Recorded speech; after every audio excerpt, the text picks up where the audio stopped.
God, I'm so glad that some of these were favored. I still get angry.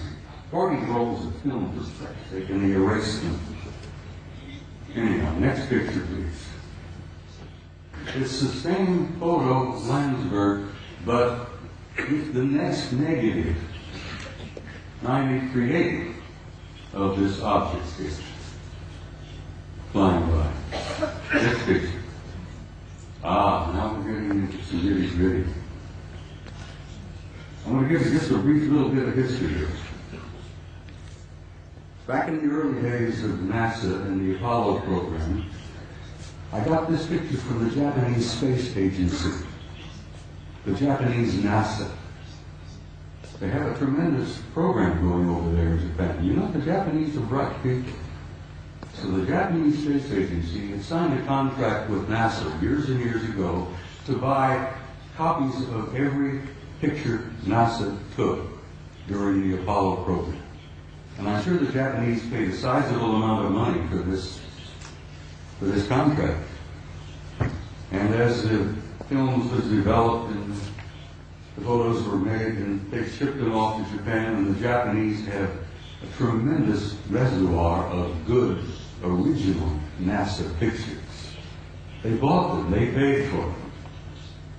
Now, this photograph was released by the Japanese Space Agency, and you can see the Japanese writing here. This was taken by Apollo 13. Now, you're all familiar, I'm sure, with Apollo 13. That was the aborted mission that was going to the moon to land, and they had an accident on the way. They couldn't land. They damn well barely got back. While they are on the way to the moon, here's the moon, a number of things began happening. Some strange objects were appearing outside the windows of the spacecraft. And guys could grab their Hasselblad camera and start taking pictures.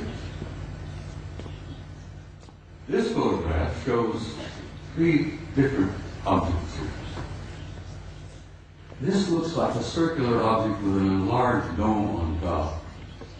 This is a smaller object, a circular kind of disc-shaped craft. But coming in from the right margin of this particular picture is this. Next picture, please. Here we are. This is a blow-up of the positive in the photograph. And here is a blow-up of the negative of this object here. Ladies and gentlemen, this particular object is 5 miles long. And I'm tempted to use the term big mother. No pun intended, but it appears to be a mothership. It's gigantic. 5 miles long. And here these NASA guys are up there, these little Apollo capsule, and they look out their window and they see something that's 5 miles long. Shakes them up a little bit. When they got back to NASA with these pictures, it shook them up a hell of a lot. Next picture, please. This is the next sequence.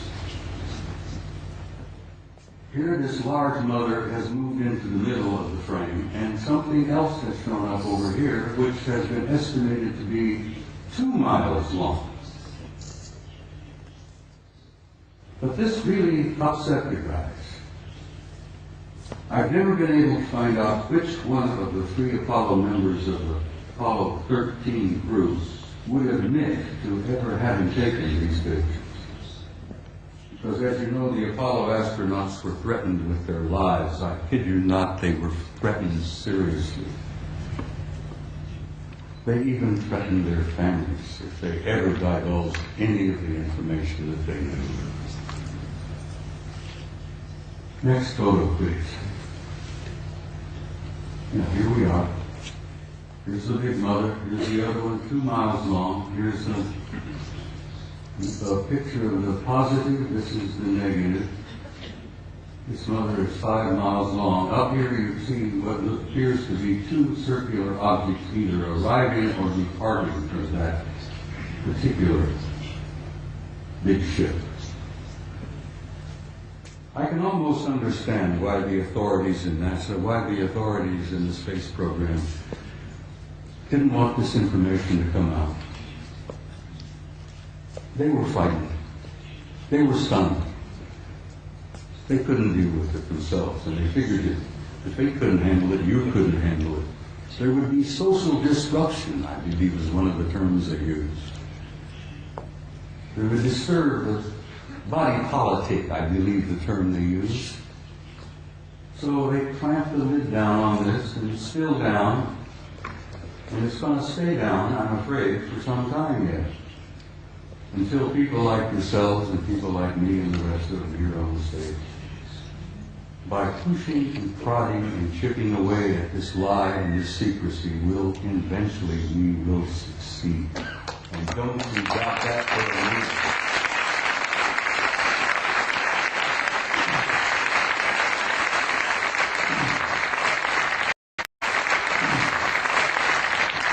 Now I'm in for another photograph that I think will shock you some. In 1980, NASA, never a straight answer, launched the Voyager program to Saturn. They launched this little mechanical spaceship filled with cameras and film and so on. Wanted to go to Saturn because something had been going on in the rings of Saturn, around the moons of Saturn, that didn't make a lot of sense. Some anomalous events were taking place in Saturn, near Saturn, at Saturn. So they launched the Voyager in 1980. The pictures they got back from Voyager was so stunning and so shocking that they just locked them up in the safe. Fortunately, I met and developed a friendship with a retired NASA scientist by the name of Norman Bergman.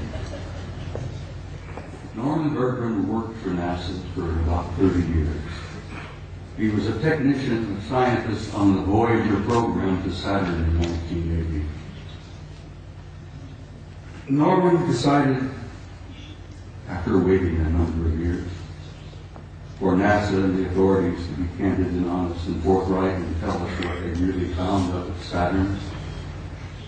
And Norman got so frustrated he wrote a book. Now, he couldn't get it published in the United States. No American publishing house would even touch it. Norman Bergman had to go to Scotland, for God's sake, to Aberdeen to get his book published. And he did publish it. He did succeed. He got his book. It's a piece of genius. It's a beautiful piece of work. And the things that they photographed here, Saturn, appeared in print for the first time.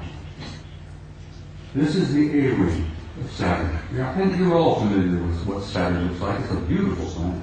It's giant. It's a paper. But it's got rings all around it. Well, this is the A-ring, and here is an object that is self-luminous, obviously artificial, larger than our moon. It seems to be moving all around throughout the rings of Saturn among the moons of Saturn. And Saturn's got a couple of dozen moons. This object here, as I said, larger than our moon, moving all around apparently under intelligent control in the rings of Saturn. Now, try for a moment, if you can, to imagine a kind of a technology that is capable of constructing something larger than our moon, that's artificial, that moves around wherever it wishes to go, that's probably got several thousand guys inside. That is shocking to some people. Next picture, please. This is the piece de resistance, I guess, as the French say. Here you have another self-luminous, artificially constructed object, circular in shape, larger than our moon, that is also moving here, there, and everywhere throughout the rings of Saturn and among the moons of Saturn. You know, there's got to be intelligence at work. But this is the one that really blew the NASA people on the Voyager program out of the water. This object, this is an object, guys, is 2,000 miles long. It's 400 miles in diameter. And it's an artificially constructed. Norman calls them an electromagnetic vehicle. He says they appear to be making the ring